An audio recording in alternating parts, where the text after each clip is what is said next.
like this, I guess. Endocrine system. So before you guys get started on your textbook scavenger hunt, I'm going to go over some of the slides from the endocrine system in this weird format that I'm sure we'll get used to. So here's your first one, endocrine system. So first, functions. It functions as a messaging system, and your body uses it to maintain homeostasis. For example, we talked before about your certain glands secreting certain hormones to make your blood sugar not go too high. It works with other things as well. Like when you sweat, that's because of hormones, because you're producing certain hormones. It's your body communicating, saying you're too hot. You need to make your sweat glands produce sweat. Okay. Let's move this around. There we go. Components.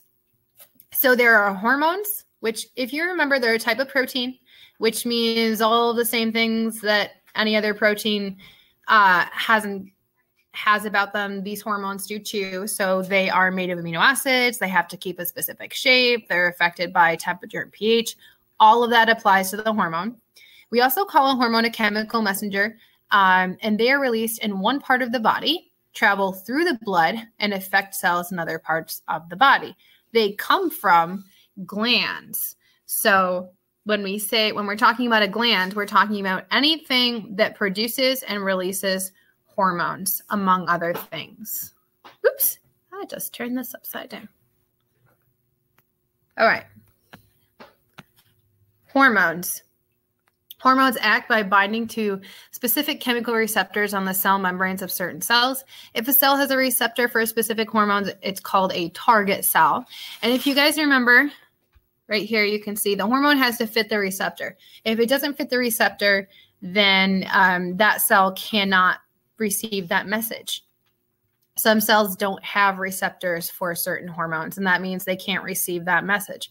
For example, your muscle cell doesn't have a receptor for the hormone that tells the cell to start producing milk. But in your breast, you do have cells that have receptors that can receive that message.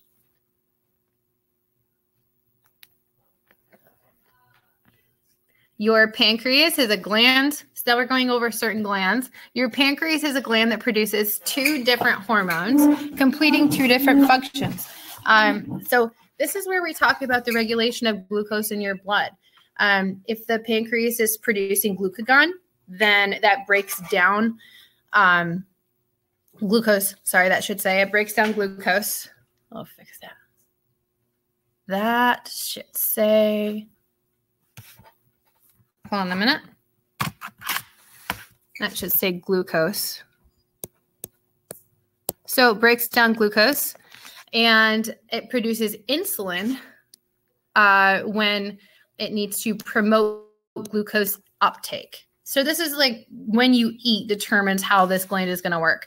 So if you eat a candy bar that has a lot of sugar in it, that breaks down to make a lot of glucose, your body is going to produce glucagon, or the pancreas is going to produce glucagon.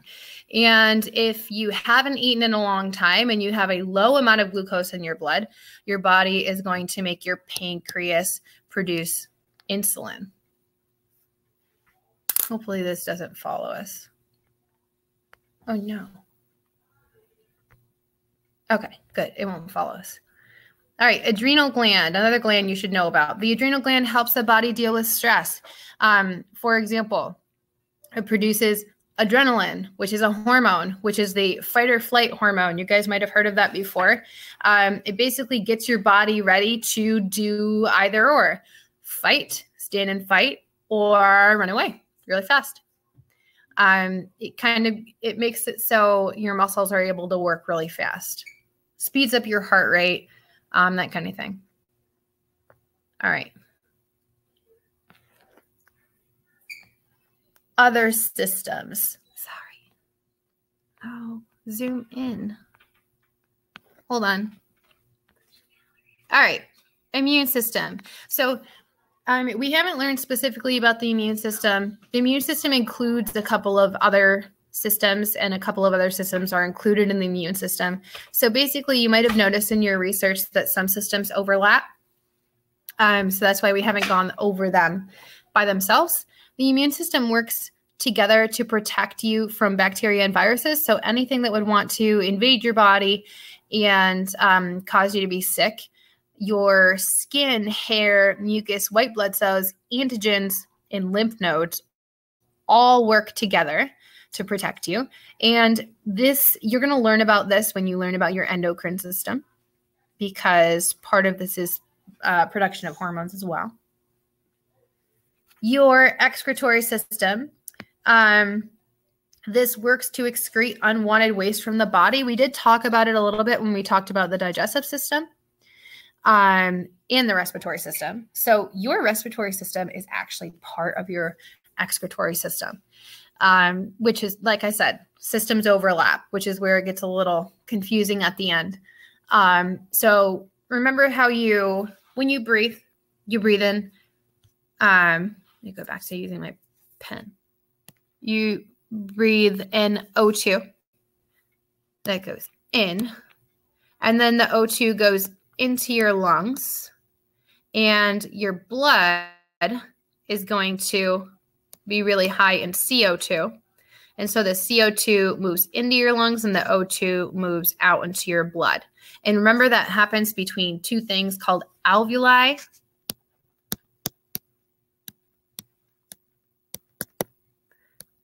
And capillaries. There we go. All right, those are two structures that work together. Alveoli are in your lung, capillaries are a blood vessel, and they work together to take in O2 and get rid of CO2. And then over here, we talked about your kidneys. Oh, no, we need the pointer. Okay. We talked about your kidneys and your bladder and urethra, how that all works together. So your blood is filtered by your kidneys, and your kidneys take out the waste and then put it in, they store it in different liquids, and they put it in your bladder, and then eventually you excrete that through the urethra. All right. So that is about it. So what you're going to do, from here, here, I'll write on this some more. So from here, you are going to work on your worksheet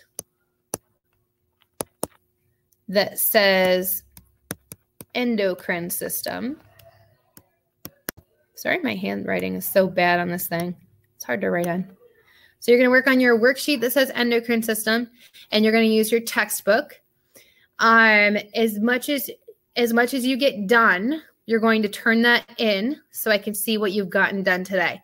This is the last worksheet that you are going to have to turn in for the body systems project. All right, so make sure you do that. I did not collect nervous system from you, which we went over last time. So, all right, make sure you're working on that for the rest of the time. If 10 minutes before the bell is not time to pack up, neither is 5 minutes, and anything the sub says goes. Okay, thank you.